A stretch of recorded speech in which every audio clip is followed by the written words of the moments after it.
J'ai commencé le yoga dans une période où j'avais énormément de travail, des enfants en bas âge, pas beaucoup de temps pour moi, du stress, de la fatigue. Et ça m'a aidé à amener de la détente et à ramener de l'énergie. J'en faisais à ce moment-là occasionnellement. Et ensuite, je suis partie vivre en Inde et là, je me suis mise à pratiquer tous les jours. Et quand j'ai compris que ça pouvait m'aider à cesser de vivre dans le futur en étant toujours en train de projeter, de planifier, mais d'être vraiment dans le présent, de profiter de l'instant. Alors je me suis dit que c'était vraiment extraordinaire et que j'avais envie d'aller plus loin, de découvrir à fond ce qu'il y avait derrière et puis ensuite de le partager. Donc je me suis formée et maintenant j'enseigne, ça fait 7 ans que j'enseigne.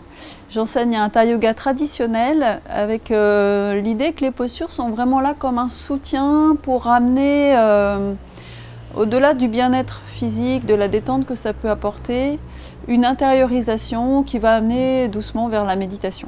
Parce que le yoga, c'est aller vers la méditation. J'enseigne aussi maintenant le yoga du son. Donc là, c'est aller avec l'aide des sons et des mantras vers une méditation aussi, dans le silence. J'ai commencé le yoga en 2010, quand j'habitais à Singapour. À l'époque, j'avais très mal dans le bas du dos. Et j'ai été voir mon ostéopathe qui m'a dit tu vas avoir 2 options. Soit tu vas venir me voir très fréquemment, soit tu fais quelque chose comme le yoga. Mais je lui ai dit, mais le yoga, j'avais 35 ans, donc je lui ai dit, yoga, c'est un truc pour moi, pour les mamies, etc. Et c'est là que j'ai compris qu'en fait, il y avait vraiment plein de formes de yoga qui répondaient à différents besoins. Et donc ça a pleinement transformé ma vie, d'abord physiquement, dans le sens où aujourd'hui je suis plus en forme, beaucoup plus énergique qu'il y a 15 ans. Mais aussi mentalement, où tout s'est progressivement posé, et avec des outils à chaque fois qu'il y a pas mal de nuages pour pouvoir se recentrer.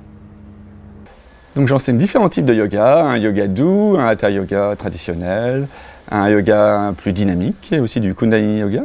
Le point commun de l'ensemble de ces pratiques, c'est que ça se veut un yoga complet, holistique, dans le sens où il y a bien évidemment une partie posturale, mais aussi toujours des pratiques de méditation et de respiration. Donc Olivier et moi, je m'appelle Agathe, on enseigne tous les deux au sein de l'association L'Arbre Yoga à La Rochelle, qui a été créée il y a 7 ans. C'est une association qui a pour volonté de proposer des cours donc de yoga sur l'ensemble de la ville de La Rochelle, de Mireuil à Tadon, et qui fait aussi, en plus des cours, qui propose des ateliers, des matinées, des week-ends, mais aussi des semaines complètes pour proposer aux gens de s'impliquer davantage dans le yoga. Et notre idée, c'est de permettre au plus grand nombre de participer. Donc on essaie d'avoir des tarifs qui soient accessibles au plus grand nombre. Et on organise aussi chaque année une semaine solidaire au profit d'une association locale, humanitaire ou écologique. Donc avec Agathe, on s'est formé au même endroit pour notre formation initiale de professeur de yoga, dans un ashram en Bretagne. Et c'est pour ça qu'aujourd'hui, on met toujours l'accent sur un yoga dit intégral, où on va pratiquer des postures de yoga, mais on va aussi intégrer des respirations et des pratiques de méditation. Est-ce que j'ai tout dit, Agathe?